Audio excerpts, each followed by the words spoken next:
ताई, आज पाहिलं तर प्रभाग क्रमांक 31 मधील सर्वच महिला या ठिकाणी म्हणजे पाणी पुरवठा विभागामध्ये आंदोलन केलंय तुमच्या आणि बाळाभाऊ यांच्या नेतृत्वाखाली. नेमका काय प्रश्न आहे, कशा प्रकारे लोकांना पाणी पुरवठा होत नाही? जेव्हापासून इलेक्शन झालंय तेव्हापासून फक्त पाण्याचेच प्रश्न वाढत चाललेत. जेपी सोसायटीमध्ये नवीन पाईपलाईन टाकण्याचा त्यांचा प्रश्न आहे. आंबेडकर नगर मध्ये तर बऱ्याच दिवसापासून 8-8 दिवस पाणी येत नाही. त्यावर ह्या सर्व जे आमचे नागरिक आहे, महिला नागरिक आहेत, त्या इथे जमा झालेल्या आहेत. कारण की सर्वात मोठा प्रश्न जर असला तर तो फक्त पाण्याचा आहे. सकाळपासून लेडीजचे खूप सारे कामं असतात, ते कसे करायचे आता तुम्हीच सांगा.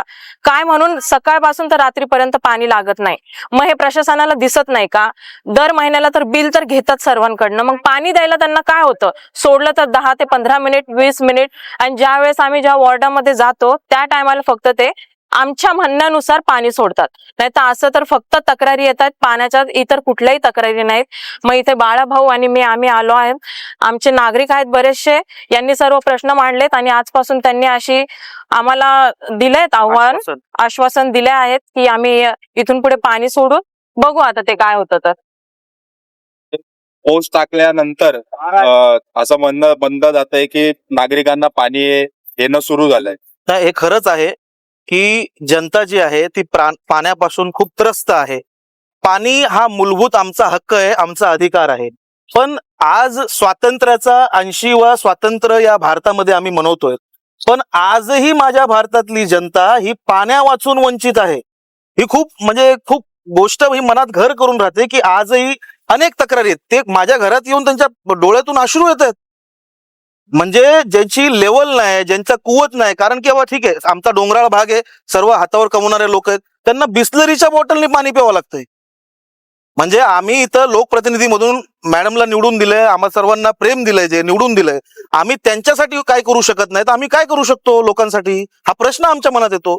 पाणी ही सर्वात महत्वाचा घटक आहे आणि हा लोकांना भेटलाच पाहिजे.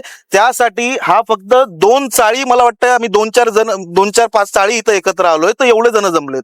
आम्ही पूर्ण वॉर्डातले लोक घेऊन ठाणे महानगरपालिकेला मॅडमच्या नेतृत्वामध्ये घेराव घालू आणि पाणी आणि आमचे पाईपलाईन जे आहेत त्या पूर्णतः चेक झाल्या पाहिजे. अधिकाऱ्यांचे जर कातडे जाडे झाले असतील तर त्याला पातळ करण्याची जिम्मेदारी हे लोकप्रतिनिधी म्हणून आम्ही घेतो. लोकांचे प्रश्न सोडवणे आमचं काम आहे.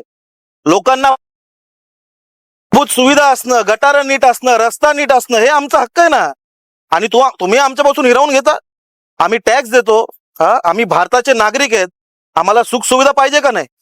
पाण्या वाचून अधिकाऱ्याची जिम्मेदारी आहे. नगरसेवक जसा वॉर्डामध्ये फिरतोय काम करत, तसा अधिकारी सुद्धा फिरला पाहिजे त्याच्या पाईपलाईन बघत, कुठं जंग लागलाय, कुठं खराब झाली. कारणामुळे असं कुठे होतंय का तुमचा म्हणजे नागरिकांवरून जो विश्वास आहे तो कमी होताना दिसतोय? साहजिक आहे ना. मला असं वाटतं ना, आज माझ्या कुटुंबावर प्रेम करणारे सर्व इथं नागरिक आहेत. कुंदन गोटे साहेबांना कायम त्यांनी प्रेम दिलेलं आहे. त्याचप्रमाणे ते माझ्या पाठीशी आहेत, माझ्या वहिनीच्या पाठीशी उभे आहेत. आणि जेव्हा त्यांची तक्रार कायम आम्हाला येते, जेव्हा ते वारंवार आम्हाला फोन करतात, आता तुम्हाला असतं तर मला वाटतं सर्वात जास्त फिरून ठेवलं असतं की माझ्या लोकांना पाणी जावं. त्रास देतो त्यांना. आणि माझं एक म्हणणं आहे की हा मला कधी त्रास वाटत नाही. ह्यांच्यावर जे बिततंय ते माझ्यावर बिततंय असं मी कायम समजणारा व्यक्ती आहे. म्हणून नगरसेवक म्हणून सुद्धा जन आंदोलन करणं हे माझं कर्तव्य आहे. आणि मॅडम नगरसेवक असल्या तरी जन आंदोलन करणं हे त्यांचं कर्तव्य आहे. त्या अनुषंगाने आम्ही इथं उपस्थित आहेत लोकांचे, नागरिकांचे प्रश्न सोडवण्यासाठी.